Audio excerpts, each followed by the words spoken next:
पात्र अमोल जरांडे यांच्याकडून ड्रायव्हरला 500 रुपयाचं बक्षीस आणि समालोचन त्यांना 200चं बक्षीस आहे. आपलं मनापासून धन्यवाद. 48 सोळा गाड्या सुटल्या. 48 सुटला. 48 सुटला. 48 मध्ये सुंदर अशी लढत चालू आहे. एक जण बाहेर गेला. आता 5 गाड्या पळत्यात. 5 गाड्यांमध्ये सुंदर लढत चालू आहे. पड्याल शिट्टी आहे. सुंदर अशी लढत चालू आहे आणि शेवटच्या क्षणाला काय झालं, बाजी मारली. तिसऱ्यानेच पुढं माग पळत होता परंतु शेवटच्या क्षणाला टाप टाकला आणि निकालास पात्र झाला की काय. चला पंच निकाल घ्यायचा आहे.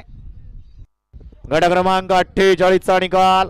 निकाल आणि निकाल 48 चा निकाल आहे. तास क्रमांक 4 वरून धावली गाडी सुवर्णराजा काळभनाप्रसन्न बारे बुद्रुक यांचा घरचा साच नंद्या आणि सरपंच या गाडीचा 1 नंबर आला. विजय बैलगाडी मालकाचा चालकाचा अभिनंदन आहे. सुंदर अशी गाडी पाहिली बारीकरांचा. नंद्या आणि सरपंच गाडी सेमीला पात्र. वळवा शेवटचा 49 वळवा. 49 वळवा. 49 ला 1 वर दहीगाव